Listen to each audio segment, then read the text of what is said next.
Hey, what's going on, everybody? This is Tyrone back with Tech Life. And in this video, I wanted to close out the discussion about the 2-day analyst summit from T-Mobile with this last slide.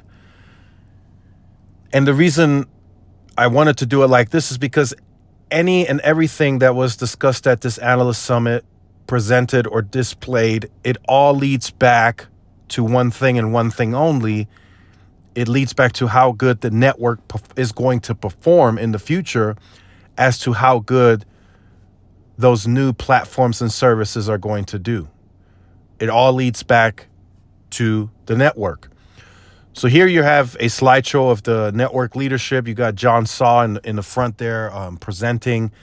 And one thing I do want to point out, the numbers that you're seeing to the right of that chart, I'm about 99.9% sure these numbers are going to be updated at the third quarter earnings call, which will take place October 27th in the afternoon. We're going to get an update on the square miles covered with low band 5G. I fully expect that to be at either 2 million or 2.1 million covered now. And then we're going to get an update on the POPs covered with mid-band. They would have to be, I would say, 240, 245 million covered now to get maybe even 250, because they're pushing to do 260 by the end of this year. I think they should be at 245, 250 reported numbers on that third quarter earnings call to signal to the market like, hey, we're really going to do the 260, maybe even 265 million pops covered with the mid-band portion of our spectrum portfolio.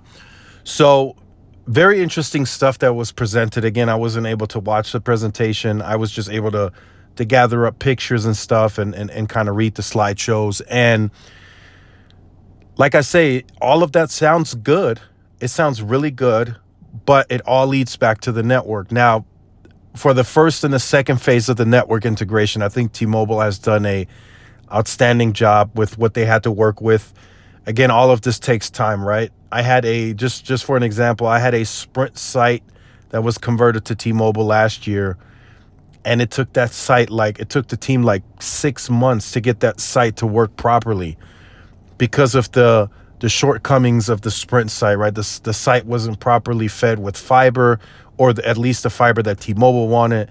So they had to gather up a different third party. That third party had to get permitting to put the fiber to that site. I mean, all of that had to be a part of the site integration. Right, the upgrade had taken place a long time ago before everything was actually fully done. The upgrade was the easiest part in this case, but trenching the fiber, getting new fiber there, then optimizations after that fact. I mean, the site was doing 100 megabits a second for the longest, even on ultra capacity, before they got more up-to-date fiber to the site to get it to do, 300, 400, 500 megabits a second. So those are just some of the stuff that T-Mobile has to deal with by default. It's not a fault of their own. It's just the natural process of going through the permitting, getting the third party engaged. All of that stuff this is just happening by default. So very interesting things happening at T-Mobile, right? They're going to continue scaling the network. That's pretty much what they're insinuating here. The reason I haven't mentioned the network leadership is because I still fully believe they won't have it. They are the network that is now good enough for the general population, or the average consumer, I should say. And for them to gain the network leadership, I think they're going to have to spend significantly more. And I still think owning versus leasing is going to have to be discussed as well in the network leadership. Verizon recently stated they're going to be able to pull off 115 terabytes per second. Now I'm not saying that T-Mobile can't do that, but it's going to cost T-Mobile a serious penny to be able to achieve that. Whereas Verizon is just going to outright own their fiber now at 50% of sites across the entire network footprint. AT&T's is a little above that. So that's something that T-Mobile will have to engage in capex wise at some point if they want to do the fiber, of their own, then we should start seeing that 17, 18, 19 billion dollar capex. But right now, I can confidently tell you guys, T-Mobile has no plans to do any fiber of their own. They like the leasing model. There's other companies that are getting into the fiber game that's making it even more competitive for T-Mobile to gain a respectable deal for their leasing purposes. So for those of you who stuck around to the end of the video, just a couple of tidbits I'll throw in this video from what I'm hearing. So I'm hearing full-scale PCS deployment on N25 should be happening by the middle of December in Ericsson markets. So just keep that in mind. That's Ericsson equipment, and they're going to start off at 10 by 10. That's what they're gonna start off with. That sounds about, just about using that G block from Sprint. They're gonna do the 10 by 10 and N25, and that should be at that full scale across all Ericsson markets happening by the middle of December. Now, that's already happening in some markets, but like I said, full scale, all Ericsson markets, it should be up and running by the middle of December with N25.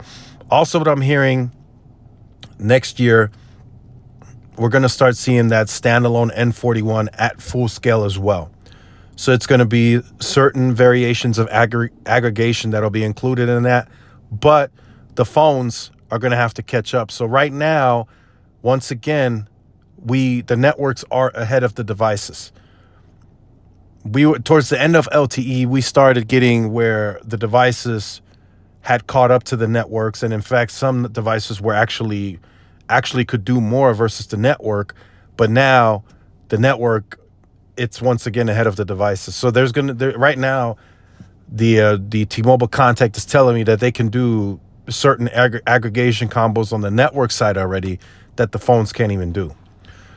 So next year, on a standalone basis, we should be able to start seeing N41, N41, N25, N71, those types of aggregation combos. And that's for the markets where T-Mobile has the contiguous spectrum. It's going to just be the N41, N71, N25.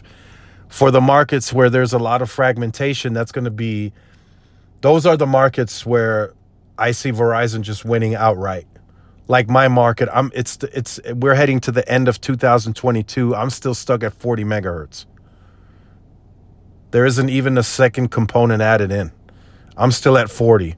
Verizon is getting ready to light up 140 megahertz on some of these sites. 100 C-band, 40 CBRS.